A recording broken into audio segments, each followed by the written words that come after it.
Welcome to Ocean Liners on Print.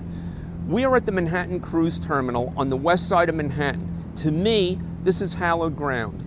You see, during the 1960s, my parents took me to the original North River piers right over here on this site. This is a time where you could board ships without a ticket as a visitor up until the announcement was made, all visitors on shore. Well, I had the fortune to board the United States and the France. As a young boy, the sight of the Michelangelo, the France with a big U pulling away from the dock has left an impression that'll stay with me forever. During this time, I have collected print memorabilia of ocean liners and would like to share my collection and additional resources I've researched with you. I'm Ira, and I would like to be your captain on a voyage through maritime history via Ocean Liners on Print. So let's cast off, get underway, and dive into the video.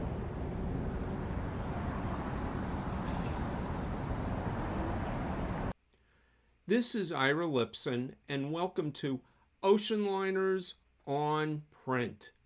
In this presentation, we are going to focus on the America of 1940 and the United States of 1952. These ships were to take the United States lines into what I call post-war last hurrah for transatlantic travel by ship. The end of World War II meant that strapped-down potential travelers from both sides of the big pond could travel once more.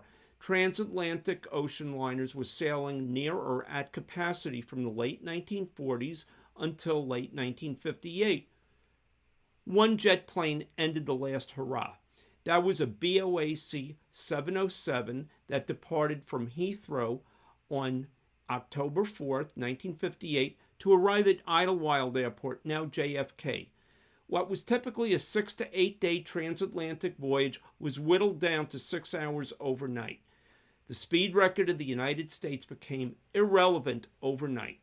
That BOAC 707 was followed by a permanent trend of jet travel that had steamship companies, including the United States lines, scrambling to survive.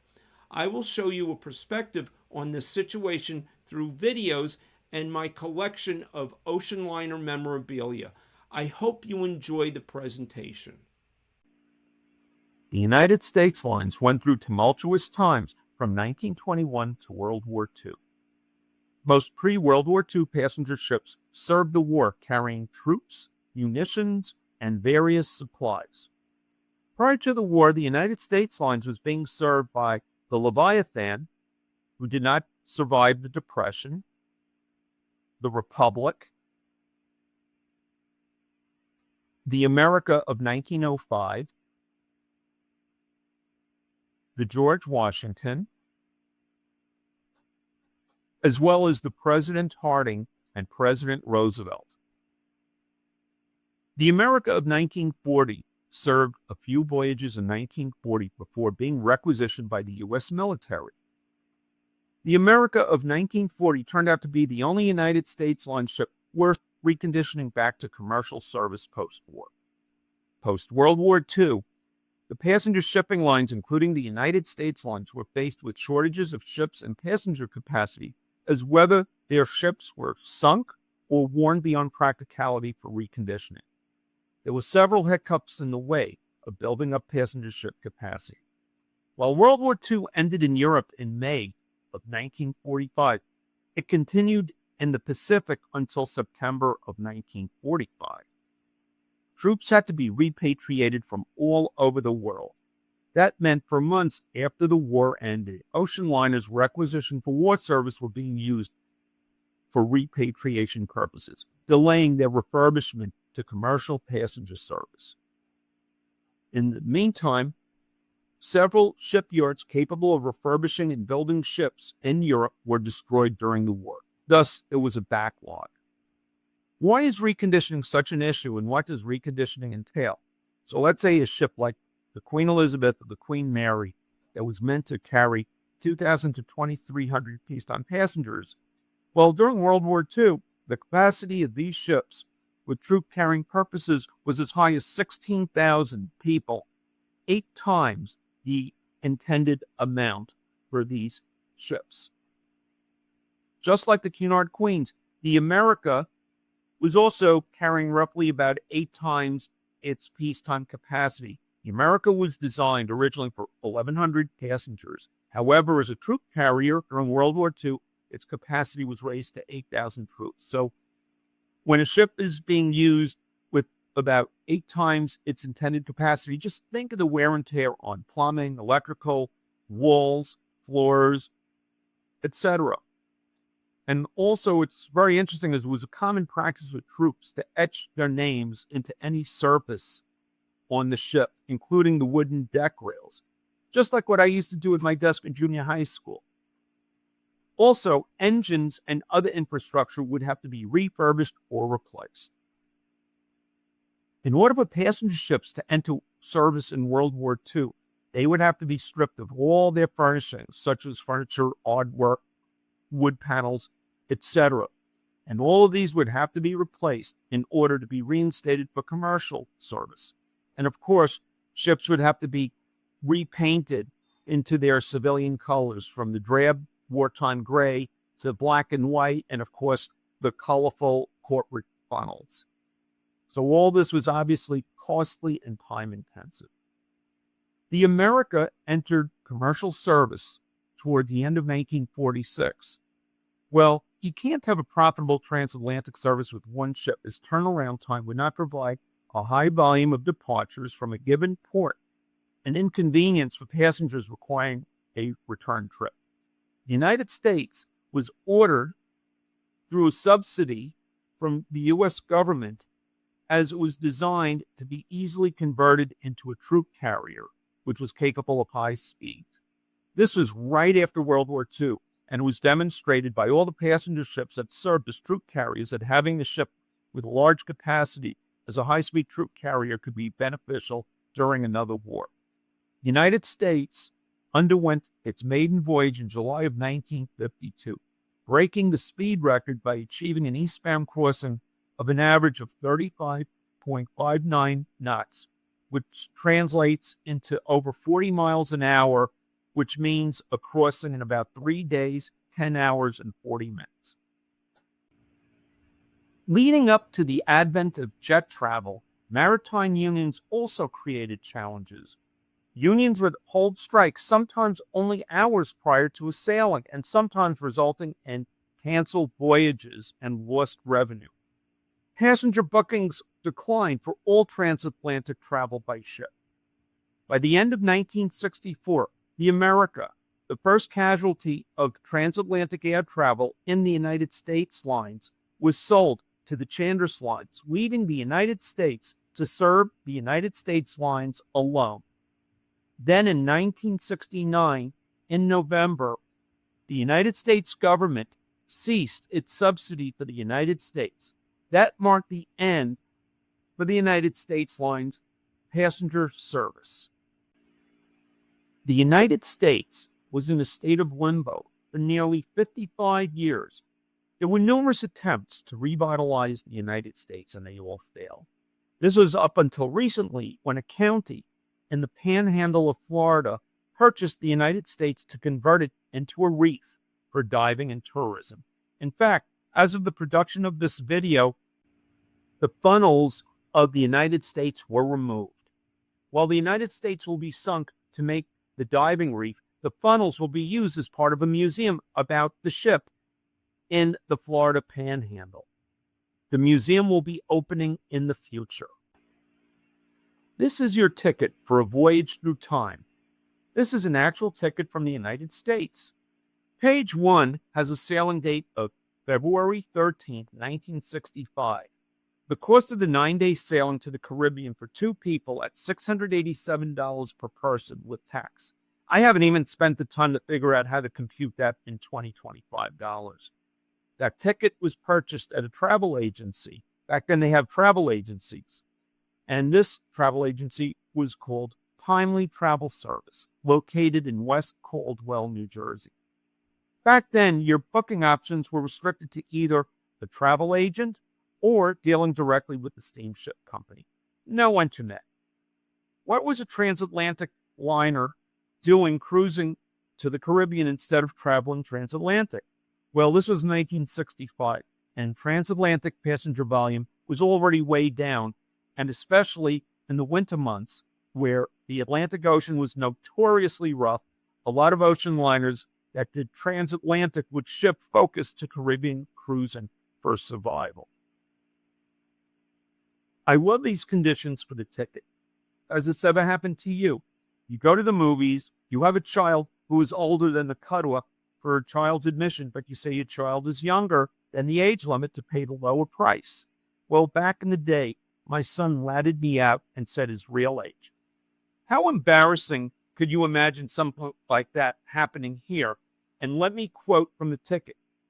And take a look at the middle of the page where it says, the purser will collect the difference in fare for any child not specified in the contract ticket or where misrepresentation has been made as to their age.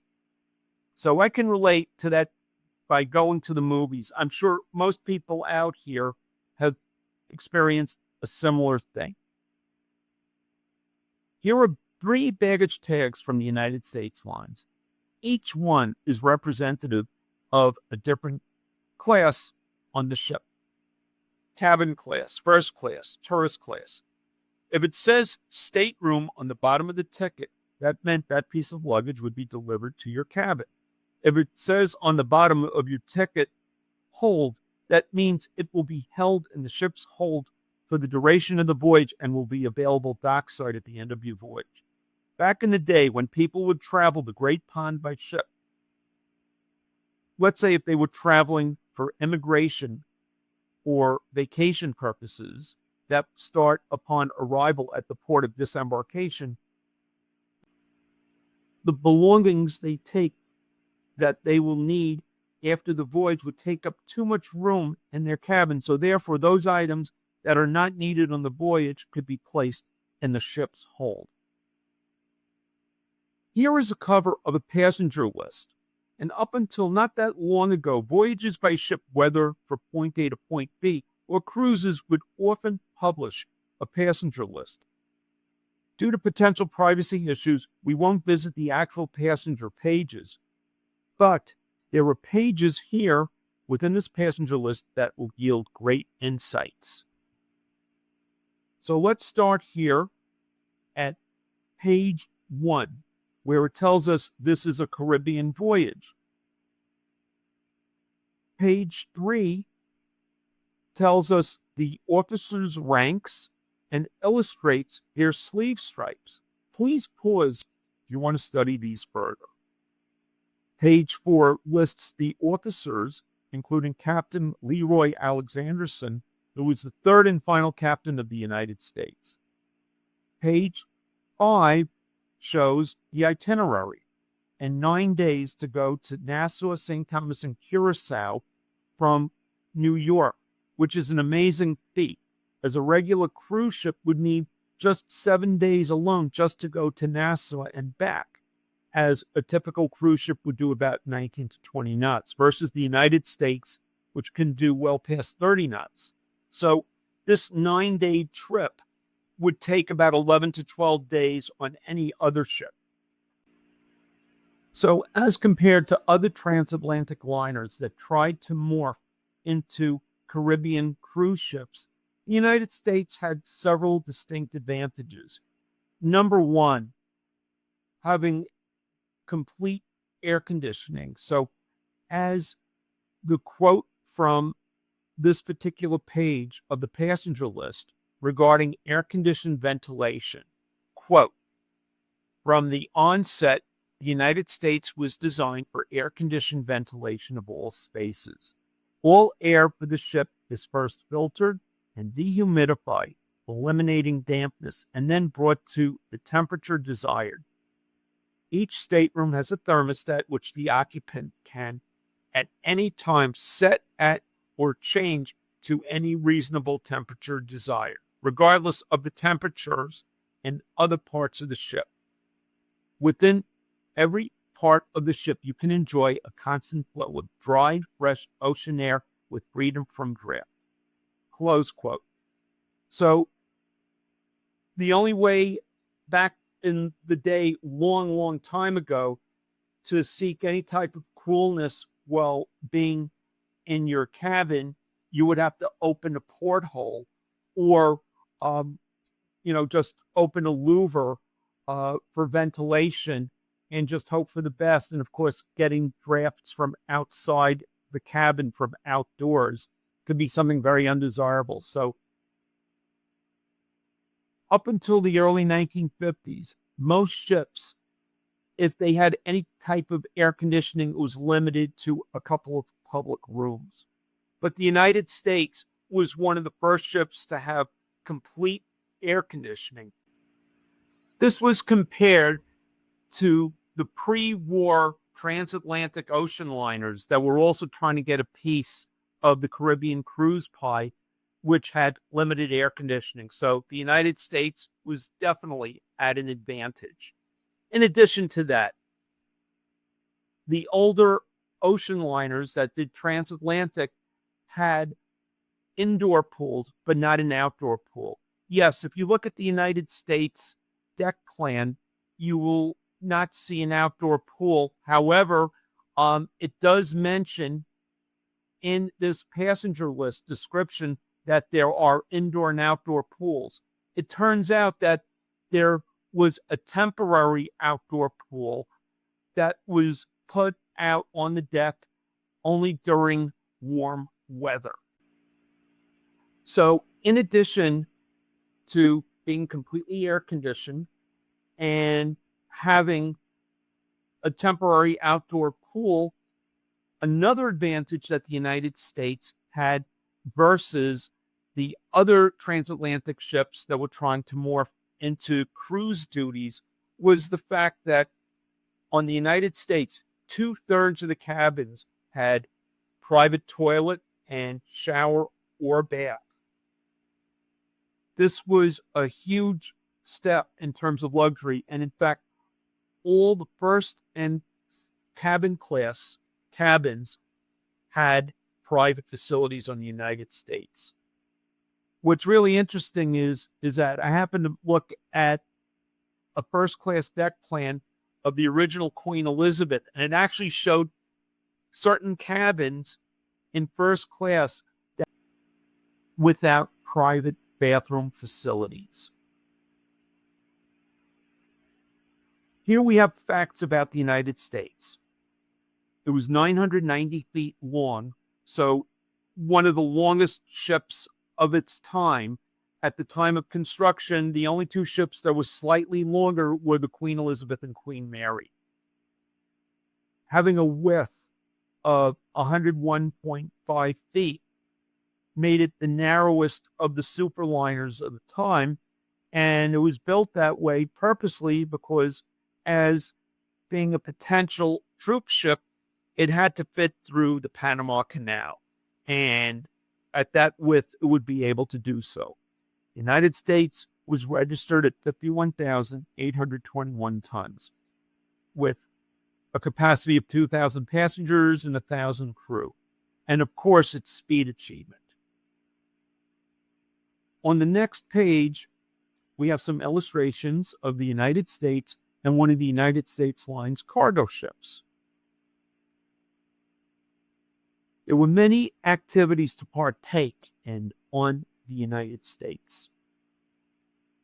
I love where it says under Bon Voyage, a quote, "There is a memorable view of the New York skyline at dusk as the United States proceeds down the Hudson River past the Statue of Liberty beneath the spectacular Verrazano Narrows Bridge connecting Brooklyn and Staten Island and out to sea. The bridge is designed for 12 traffic lanes and is 4,260 feet main span, is the longest in the world. The Verrazano Bridge had just opened up less than a year before and made a major difference in the traffic patterns in the New York City area. Oh, how I wish I could time travel so that it would be 8:30 p.m. on February 13th, 1965, so I could watch Goldfinger in the theater on the United States." Did you know that Goldfinger was released on December 22nd, 1964? So, this movie was actually a first-run movie shown in the United States theaters less than 2 months after its release. In the February 16th program, there were a few interesting activities. First, there was trap shooting. Trap shooting is when a device hurls a clay pigeon out over the rear of the ship and you have to shoot the clay pigeon with an actual gun. Then there was another activity, live turtle races. And the quote from the activities program is, "You will find these races unusual and exciting," closed quote. Then another quote, "Bet on your favorite terrapins," close quote. So here the United States Lines was promoting gambling. And then finally, another activity on February 16th was the movie and the title, How to Murder Your Wife. Well, this was definitely a very interesting day of activities aboard the United States. So now that we have a ticket to board the United States, let's take a tour through its deck plan. I would be remiss if I didn't comment on the statement on this deck plan. Quote, "Complete passenger enjoyment has been carefully planned," close quote. All I have to say about that is, I sure hope so. While we will be examining the complete deck plan of the United States, I'd like to start out by showing this beautiful illustration of the SS United States as from the first class deck plan. And I'd like to read the description below the illustration. So, you're thinking of sailing, then you probably realize that travel by ship is more than a way to get there. It's a thrilling experience in itself. Whether you sail for business or for fun, you'll revel in the lavish comfort and complete relaxation that is yours on the SS United States. This fabulous ship is the fastest on the seas. Her clean-cut lines give her a look of great speed and majestic power, which she more than justifies. She not only meets but exceeds the United States Navy's safety standards, the highest in the world. The SS United States is 5 city blocks long and a complete city in itself, yet every bit of living space from keel to kennels is completely air-conditioned. You still enjoy bracing fresh sea air, but without dampness or drafts.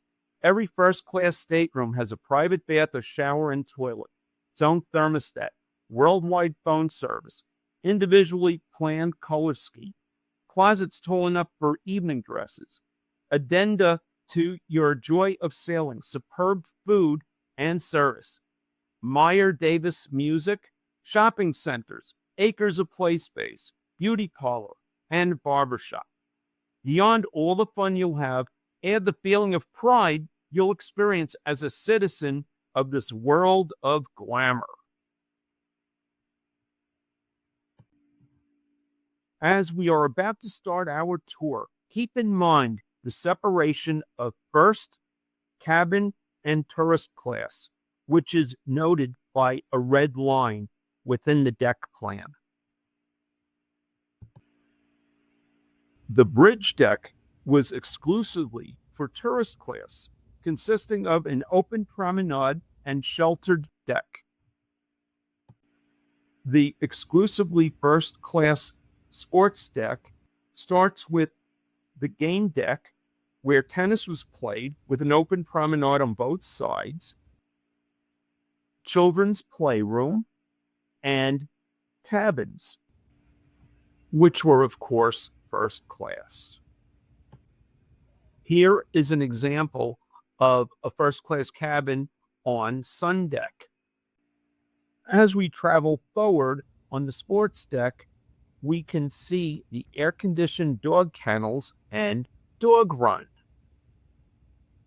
photo darkroom, public stenographer office, radio receiver room, and more first-class cabins.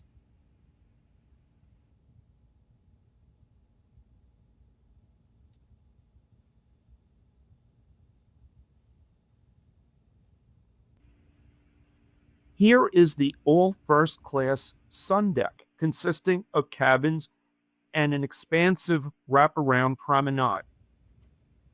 Just enjoy the sea breeze as you are taking a nice stroll. This is kind of a time for me just to talk a little bit about how the United States was not the only ship that had separate classes.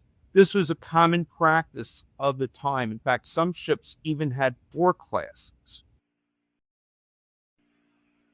The promenade deck from aft to forward was sectioned off for each class, starting aft for cabin class, midship for first class, and forward for tourist class. First class was in the middle of the ship as it was the most stable part of the ship and did not have the vibration from the propellers. So, the promenade deck starting aft. We start with cabin class, with the open promenade and raised game deck. The red line is the boundary between cabin and first class. In first class, we have the open promenade and the first and cabin class theater, touting to show first run films daily. You could see on both sides the enclosed promenade, a great place to watch the passing of the sea on a stormy day. So we are in the first class section right now. We now have the shopping center, service room, tobacco shop. How convenient, right next to the first class smoking room. We then have the foyer and elevators. And then we have the promenade restaurant, which could serve private dinners for up to 50 people. And obviously, this would have to be reserved in advance. And then across the ship, you would have the cocktail lounge or Navajo cocktail lounge with colorful replicas of Navajo Indian sand painting, which adorns the walls of this popular cocktail rendezvous.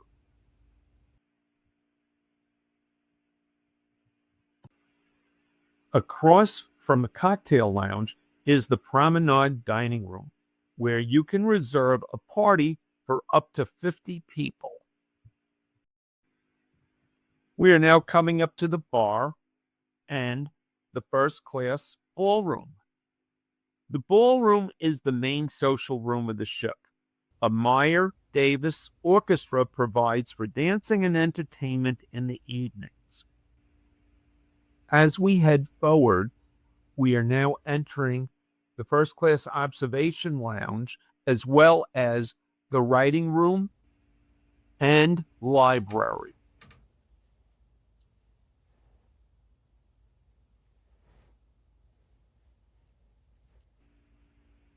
We now cross the red line from first class, and now we are into tourist class, where we are now in the tourist class theater, as well as the lounge.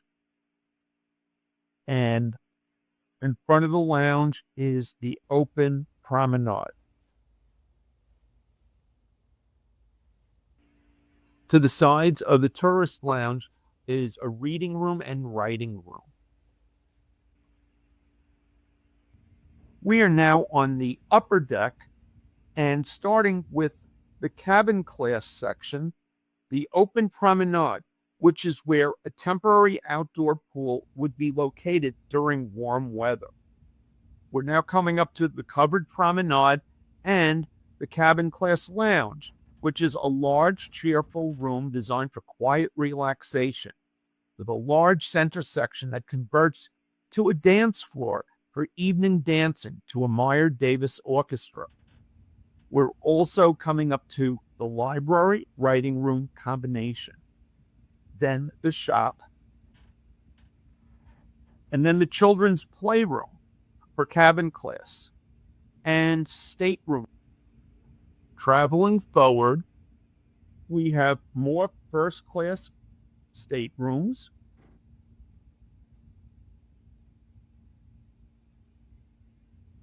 and we also have a room for telephone operators. We're now coming up to a 2-bedroom suite with 3 bathrooms, even a trunk room.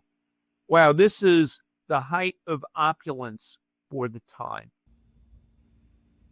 We are now approaching that red line, which tells us we are entering tourist class. In the tourist class section, we're coming up to the barber shop, the beauty parlor, and then, just like any of the other classes, the tourist class has its own children's playroom.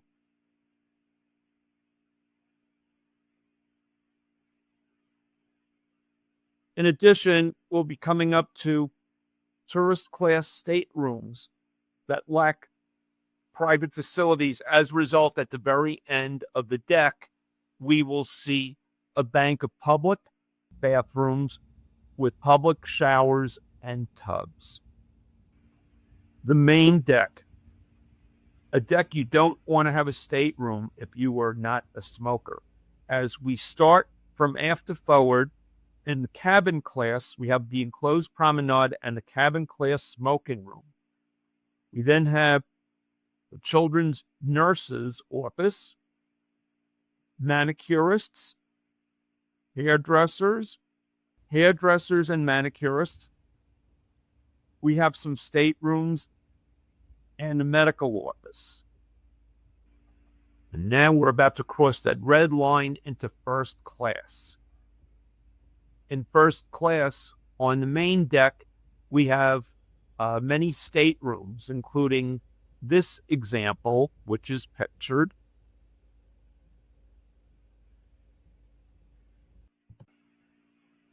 When entering first class, we had passed the nurse's office, but now we are coming up to the first class barber shop, beauty parlor, and masseuse. And now we're leading up to the first class main entry foyer, where we have multiple offices, including the musician's gallery, purser's office, travel office, baggage master, senior assistant purser, staff purser, chief purser reception, chief steward reception room, chief steward, and then we continue with more first-class staterooms.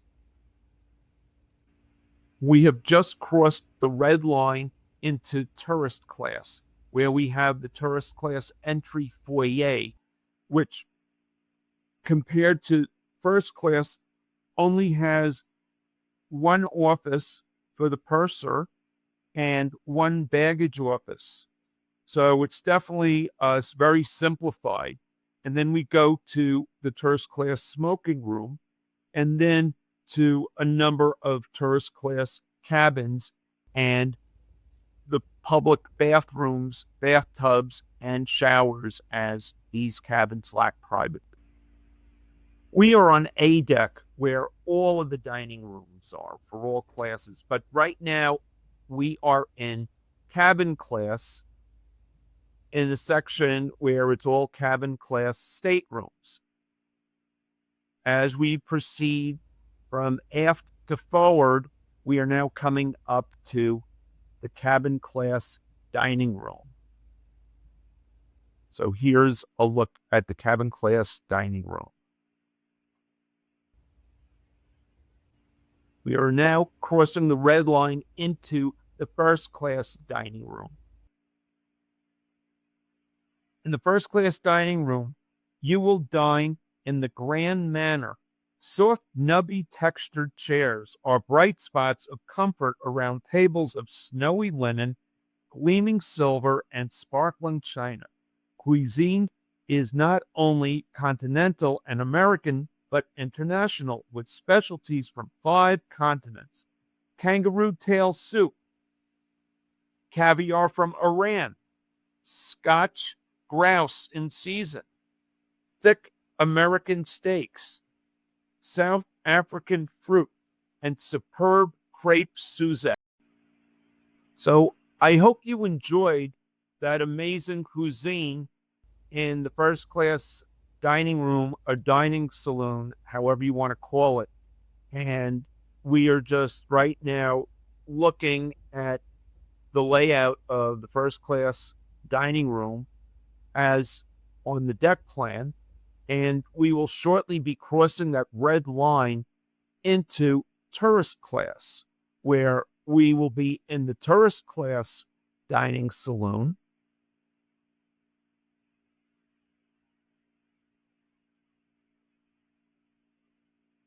And then after the tourist class dining saloon, we will pass the steward's office and then tourist class staterooms, and of course the public toilet and bath facilities, as the tourist class cabins lack private facilities. Welcome to B Deck. We are right now in cabin class. One notable area here is the gymnasium. This is the only gymnasium for the entire ship. In addition to the gymnasium, the rest of the cabin class section is simply staterooms. It will continue this way until we hit that famous red line. And we know it's at that red line will be the transition from cabin class to another class.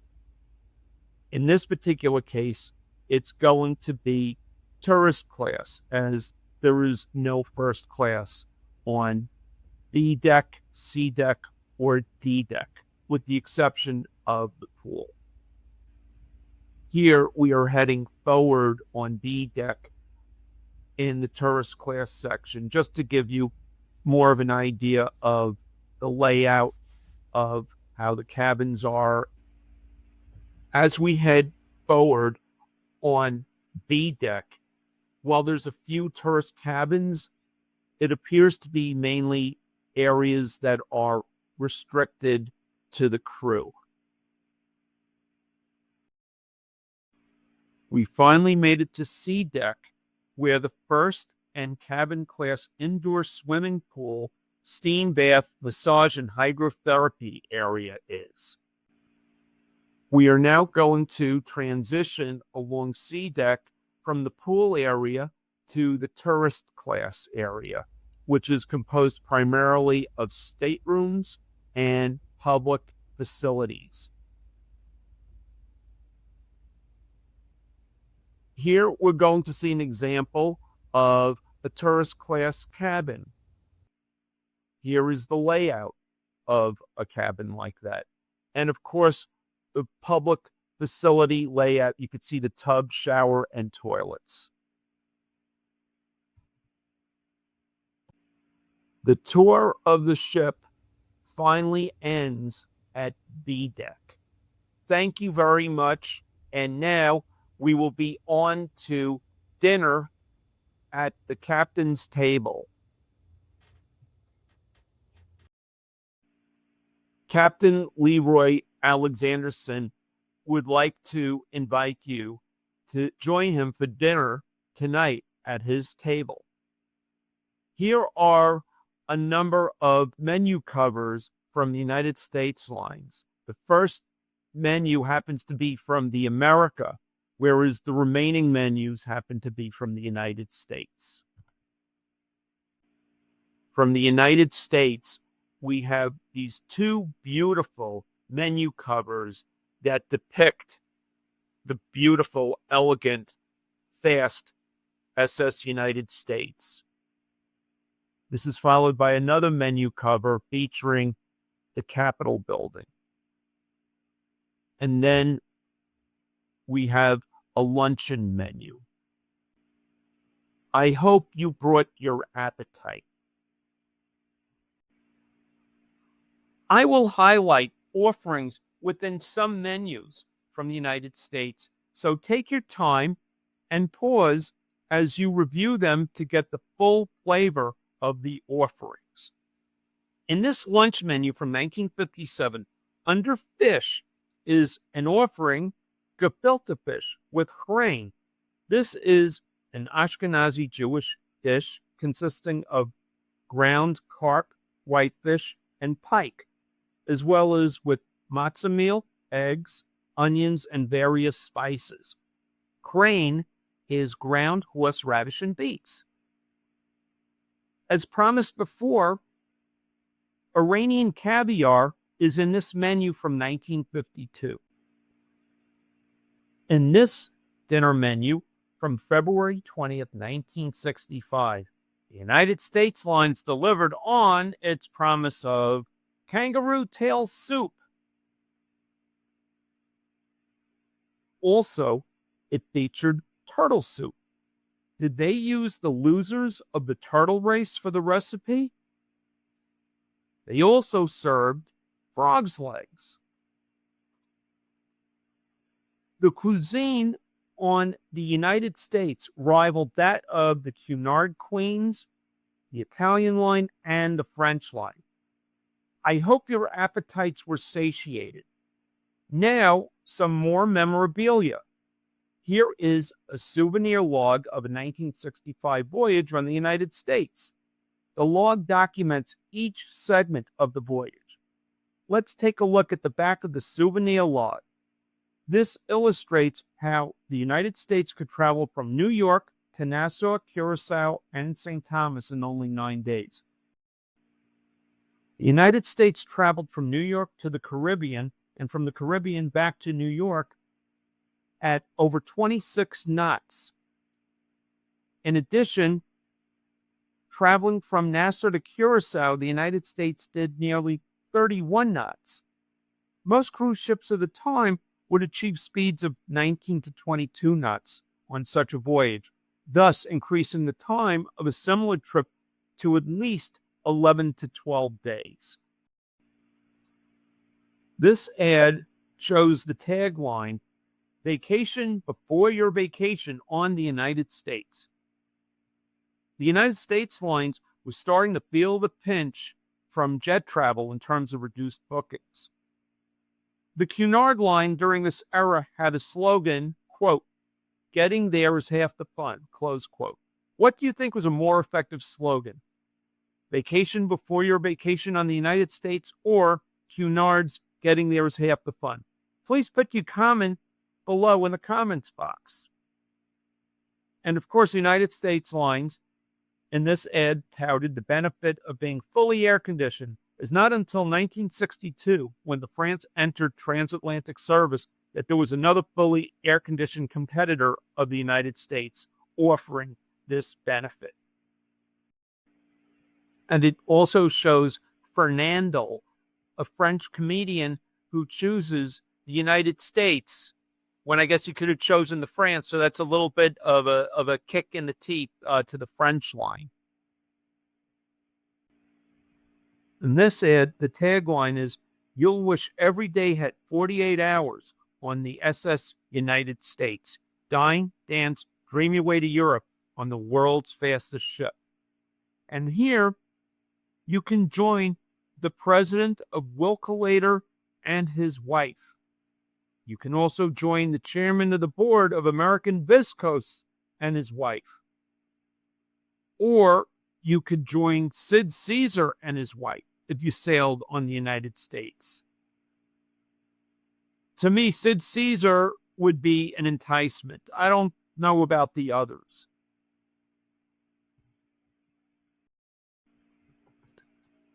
Here is an ad that highlights 11 more crossings and West Indies cruises.